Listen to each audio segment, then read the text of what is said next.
Students, इंटरमोलेक्युलर forces का concept समझने से पहले अगर हम ऑब्जर्व करें कि मैटर की डिफरेंट स्टेट्स हमारी सराउंडिंग में मौजूद हैं, जैसे कि सॉलिड्स है, लिक्विड्स है और गैसेस है। स्टूडेंट्स, अगर हम देखें कि मैटर किससे मिलकर बना हुआ है, एटम से मिलकर बना हुआ है, तो सॉलिड्स में अगर हम ऑब्जर्व करें तो एटम्स की अरेंजमेंट किस तरह की है कि एटम्स एक दूसरे से बहुत ज़्यादा क्लोज हैं, जबकि लिक्विड के केस में एटम्स एक दूसरे से दूर हैं और गैस के केस में जो मॉलिक्यूल्स हैं या एटम्स होते हैं वो एक दूसरे से काफ़ी ज़्यादा दूर हैं। तो स्टूडेंट्स, अब आपके माइंड में क्वेश्चन आ रहा होगा कि ऐसी कौन सी चीज़ है या ऐसी कौन सी फोर्स है जो इन एटम्स को या तो बहुत ही ज़्यादा क्लोजली पैक्ड रखती है या फिर इनको अलाउ करती है कि एक दूसरे से दूर दूर जो है वो एग्जिस्ट कर सकें। तो स्टूडेंट्स, इस तरह की फोर्स को हम कहते हैं इंटरमोलेक्युलर फोर्स। ठीक है, तो इंटरमोलेक्युलर फोर्स को अब हम किस तरह से डिफाइन कर सकते हैं? The force of attraction that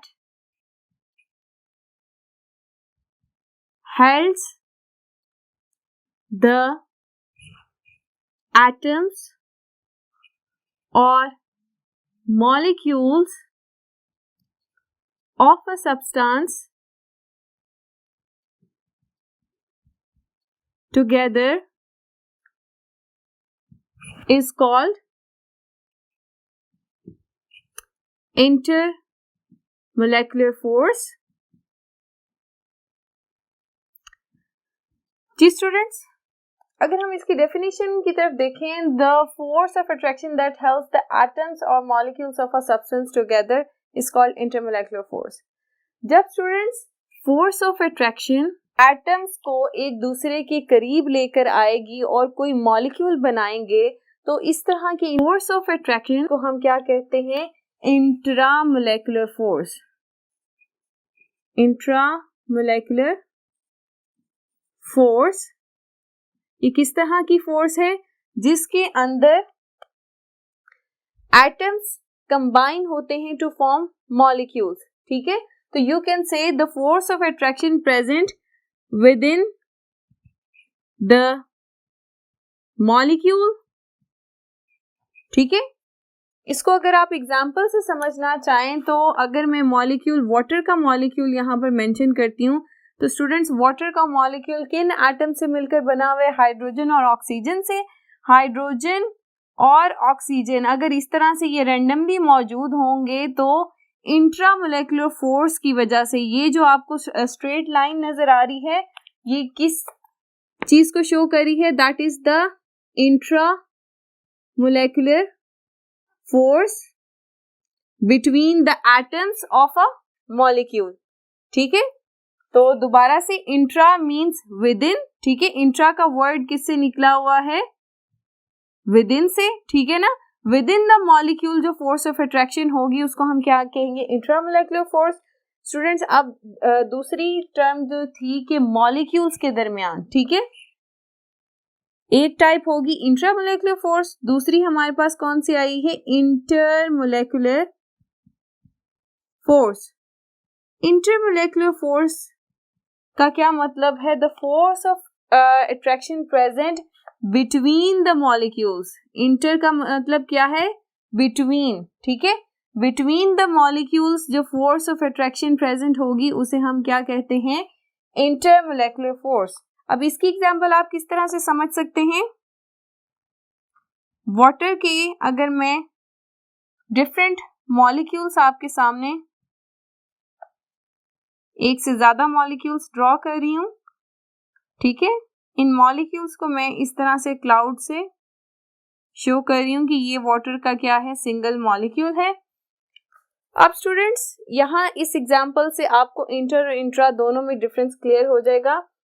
अब मॉलिक्यूल, वाटर मॉलिक्यूल का जो नेगेटिव पोल है, oxygen is the negative pole, ये अट्रैक्ट करेगा किसी दूसरे वाटर मॉलिक्यूल के पॉजिटिव पोल के साथ। ये जो फोर्स ऑफ अट्रैक्शन डेवलप होगी that is between the molecules. तो ये डॉटेड लाइन क्या शो करी है? That is the intermolecular force. ठीक है, इसी तरह से स्टूडेंट्स यहाँ पे हाइड्रोजन का वाटर का पॉजिटिव टर्मिनल है, ये ऑक्सीजन नेगेटिव टर्मिनल है, इनके दरमियान भी जो फोर्स ऑफ अट्रैक्शन डेवलप होगी दैट इज द इंटरमोलेकुलर फोर्स। अब स्टूडेंट्स यहीं पे अगर हम इंट्रामोलेकुलर फोर्स देखना चाहें तो इंट्रामोलेकुलर फोर्स कहाँ होगी? एटम्स के दरमियान, मॉलिक्यूल के एटम्स के दरमियान जो फोर्स ऑफ अट्रैक्शन है that is the intra. Oxygen और हाइड्रोजन के दरमियान जो बॉन्ड है that is the intramolecular force. ठीक है स्टूडेंट्स, ये कॉन्सेप्ट आपको क्लियर हुआ? स्टूडेंट्स आइए अब हम डिफरेंशिएट करते हैं फर्दर कि इंट्रामोलेकुलर फोर्स और इंटरमोलेकुलर फोर्स में क्या डिफरेंसेस हैं। अगर आपसे पूछा जाए कि differentiate between intramolecular force and intermolecular force तो आप उसको किस तरह से डिफरेंशिएट करेंगे? तो स्टूडेंट्स सबसे पहले हम इनकी डिफरेंशिएशन में पॉइंट मेंशन करेंगे इनकी डेफिनेशन का। तो डेफिनेशन क्या होगी इंट्रामोलेकुलर फोर्स की? The force of attraction present between atoms of a molecule is called intramolecular force। और इसी तरह से स्टूडेंट्स आप इंटरमोलेकुलर फोर्स की किस तरह से लिखेंगे? Force of attraction present between molecules is called intermolecular force। दूसरी बात स्टूडेंट्स, दूसरा डिफरेंस हमारे पास क्या आएगा कि इंट्रामोलेकुलर फोर्स जो है that describes the nature of a chemical substance.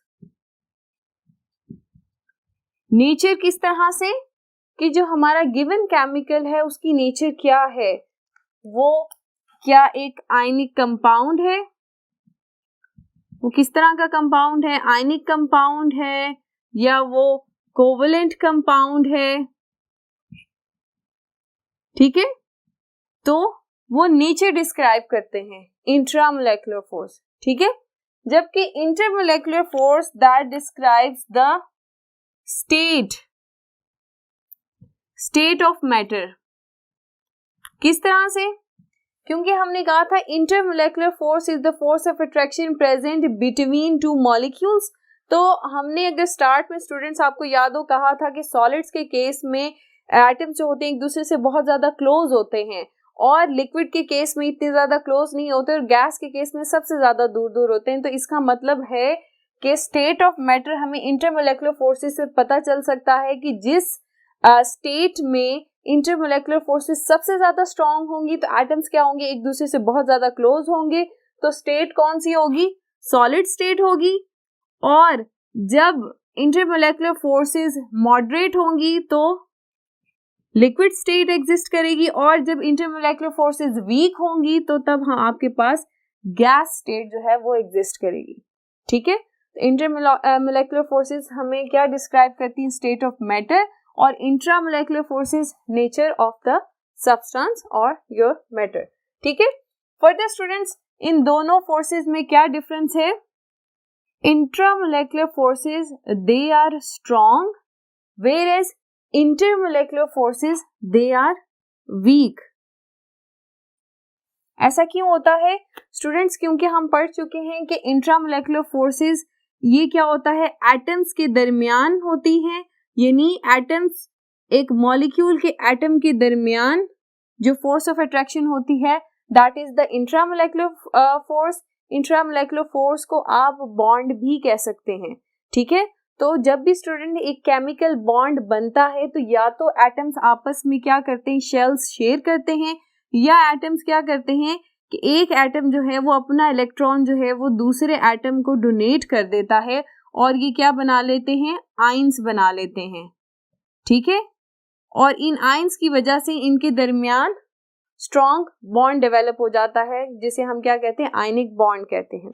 जबकि स्टूडेंट्स इंटरमोलेकुलर फोर्सेस में हमने देखा था कि मॉलिक्यूल्स के दरमियान पॉजिटिव और नेगेटिव पोल होने की वजह से सिंपल अट्रैक्शन होती है, ठीक है, कोई बॉन्ड फॉर्मेशन नहीं है, जस्ट नेगेटिव और पॉजिटिव पोल आपस में अट्रैक्ट करते हैं। तो इस तरह की फोर्स को हम क्या कहते हैं, इंटरमोलेकुलर फोर्स कहते हैं। तो स्टूडेंट्स आप देख सकते हैं कि ये इंट्रामोलेकुलर फोर्स ज़्यादा स्ट्रॉन्ग है as comparison to intermolecular force. इसकी फर्दर एक्सप्लेनेशन हम कुछ इस तरह से देख सकते हैं। स्टूडेंट्स हमने बॉइलिंग वाटर लिया है। Boiling water students basically 100 degree centigrade is the boiling temperature of water. यहाँ पर क्या हो रहा है कि वाटर अपनी लिक्विड स्टेट से गैसियस फेज में कन्वर्ट हो रहा है। स्टूडेंट्स आप देख सकते हैं कि 100 डिग्री सेंटीग्रेड पे वाटर मॉलिक्यूल्स जो लिक्विड स्टेट में है, इनके दरमियान इंटरमोलेकुलर फोर्स है जो कि ब्लैक डॉटेड लाइन से आपको नजर आ रही है। अब ये इस टेम्परेचर पे ये इंटरमोलेकुलर फोर्सेस जो है खत्म हो जाती है, ठीक है। इतनी एनर्जी सप्लाई करने से इंटरमोलेकुलर फोर्सेस जो है मॉलिक्यूल्स के दरमियान खत्म हुई, जिसकी वजह से ये गैसियस फेज में कन्वर्ट हो गए। अब स्टूडेंट्स ये गैसियस फेज जो स्टीम है, अगर हम इसका टेम्परेचर फर्दर इंक्रीज करें तो हम देखेंगे कि वाटर मॉलिक्यूल्स के जो एटम हैं, ऑक्सीजन और जो हाइड्रोजन है, इनके दरमियान क्या वाइब्रेशन स्टार्ट हो रही है, ठीक है। इतनी ज्यादा हीटिंग से क्या होगा कि एक टाइम ऐसा आएगा कि ऑक्सीजन और हाइड्रोजन के दरमियान जो बॉन्ड है वो टूट जाएगा, और क्या हाइड्रोजन और ऑक्सीजन एज मॉलिक्यूल्स जो हैं वो आपके सामने मौजूद होंगे। और आप टेम्परेचर यहाँ पर ऑब्जर्व करें तो 2000 डिग्री सेंटीग्रेड टेम्परेचर है। इट्स मीन कि बॉन्ड को तोड़ने के लिए किस कदर एनर्जी चाहिए थी आपको, 2000 डिग्री सेंटीग्रेड तक आप टेम्परेचर लेकर गए, तब जो है वो बॉन्ड टूटा है। और बॉन्ड, केमिकल बॉन्ड हमने क्या कहा था, that is the intramolecular force, ठीक है। तो इंट्रामोलेकुलर फोर्स को ब्रेक करने के लिए हमें बहुत ज्यादा एनर्जी रिक्वायर थी। तो ये चीज आपको क्या शो करवा रही है कि intramolecular force is the strongest force as comparison to intermolecular force. आप देख सकते हैं कि 100 डिग्री सेंटीग्रेड पे इंटरमोलेकुलर फोर्स खत्म हो रही थी, जिससे लिक्विड स्टेट से गैसियस फेज में कन्वर्ट हुए हैं, और 2000 डिग्री सेंटीग्रेड वो टेम्परेचर है जहां पर इंट्रामोलेकुलर फोर्स जो है वो ब्रेक हुई है। यानी हमें इंट्रामोलेकुलर फोर्स को खत्म करने के लिए ज्यादा एनर्जी रिक्वायर है, इसलिए आप कह सकते हैं कि intramolecular force is the strongest force और intermolecular force as comparison to intramolecular force is the weakest force, ठीक है स्टूडेंट। फर्दर स्टूडेंट्स हम डिस्कस करते हैं कि इंटरमोलेकुलर फोर्स और इंट्रामोलेकुलर फोर्स में क्या डिफरेंस है। स्टूडेंट्स इंट्रामोलेकुलर फोर्सेस जो हैं that relates to the chemical properties of a substance, जबकि इंटरमोलेकुलर फोर्स ये इफेक्ट करती हैं फिजिकल प्रॉपर्टीज को, ठीक है। केमिकल प्रॉपर्टीज किस तरह से इफेक्ट होंगी स्टूडेंट्स, रिएक्टिविटी केमिकल कंपाउंड्स की डिफरेंट होती है। जैसे कि अभी मैंने आपको बताया कि इंट्रामोलेकुलर फोर्सेस बेसिकली केमिकल बॉन्ड्स होते हैं। केमिकल बॉन्ड्स आपके पास डिफरेंट टाइप के हैं, आयनिक बॉन्ड है, कोवेलेंट बॉन्ड है, ठीक है। इसी तरह से आपके पास मेटालिक बॉन्ड है। तो केमिकल बॉन्ड्स की नेचर डिफरेंट होने की वजह से केमिकल्स की रिएक्टिविटी भी डिफरेंट होती है, ठीक है। आयनिक कंपाउंड्स जो होंगे वो ज्यादा रिएक्टिव होंगे as comparison to covalent bonds. तो इसी तरह से फिजिकल प्रॉपर्टीज इंटरमोलेकुलर फोर्सेस किस तरह से इफेक्ट होंगी कि स्टूडेंट्स कि जिस मटेरियल में या आपके लिए सब्सटेंस में इंटरमोलेकुलर फोर्सेस जो है वो स्ट्रॉन्ग होंगी, तो उसका मेल्टिंग पॉइंट, बॉइलिंग पॉइंट क्या होंगे, हाई होंगी। और जिन सब्सटेंसेस में इंटरमोलेकुलर फोर्सेस वीक होंगी, उनकी मेल्टिंग पॉइंट और बॉइलिंग पॉइंट क्या होंगे, लो होंगे, ठीक है। इसी तरह से विस्कोसिटी है, वो भी फिजिकल प्रॉपर्टी में आती है जो कि इफेक्ट होती है ड्यू टू इंटरमोलेकुलर फोर्सेस, ठीक है। अब लास्ट हम एग्जांपल्स पे आते हैं कि हमारे पास इंट्रामोलेकुलर फोर्सेस में एग्जांपल्स क्या हैं, ये मैंने आपको मेंशन कर दी हैं। डिफरेंट टाइप्स ऑफ बॉन्ड हैं, ionic bond, covalent bond, metallic bond, ये एग्जांपल्स हैं इंट्रामोलेकुलर फोर्सेस की। और इंटरमोलेकुलर फोर्सेस में अगर हम एग्जांपल्स डिस्कस करना चाहें तो हमारे पास आती हैं dipole dipole force, dipole dipole force, ठीक है। और इसी तरह से हमारे पास है dipole induced dipole force. Further students, हमारे पास आ जाती है लंदन डिस्पर्शन फोर्सेस और लास्ट हमारे पास आ जाती है हाइड्रोजन बॉन्डिंग, ठीक है। ये हमने एग्जांपल्स दी हैं दैट इज ऑफ इंटरमोलेकुलर फोर्सेस। अब स्टूडेंट्स हम यहाँ पर आपको एक और बात एक्सप्लेन कर दें कि हमने कहा कि ionic bond that is an example of intramolecular force. तो आयनिक बॉन्ड किस तरह से बनता है, दो आयंस के दरमियान, ऑपोजिटली चार्ज आयन के दरमियान जो बॉन्ड होगा उसे हम क्या कहेंगे, आयनिक बॉन्ड कहेंगे। यहाँ पर फर्दर मैं आपको बता दूं कि ionic bond that will be formed between two ions, ठीक है। पॉजिटिव और नेगेटिव आयंस के बीच जो बॉन्ड क्रिएट होगा उसे हम क्या कहते हैं, आयनिक बॉन्ड कहते हैं। और जो कोवलेंट बॉन्ड है वो क्या होगा, that is due to the sharing of atoms. जब ए एटम और बी एटम आपस में इलेक्ट्रॉन्स को शेयर करते हैं तो तब क्या बनता है, कोवलेंट बॉन्ड बनता है। और स्टूडेंट्स इसी तरह से आपके पास मेटालिक बॉन्ड है। मेटालिक बॉन्ड किस तरह से बनेगा,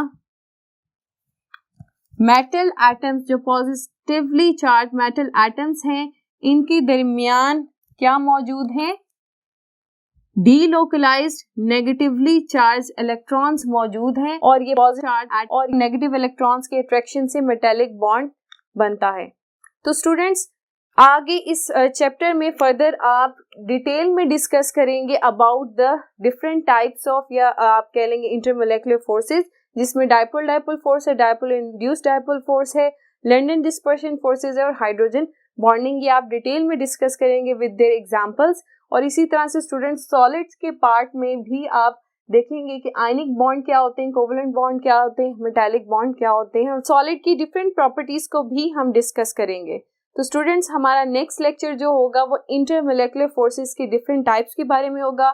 आज का लेक्चर हम अपना यहाँ पर ख़त्म करते हैं। अपना बहुत सा ख्याल रखिए। अल्लाह हाफिज़।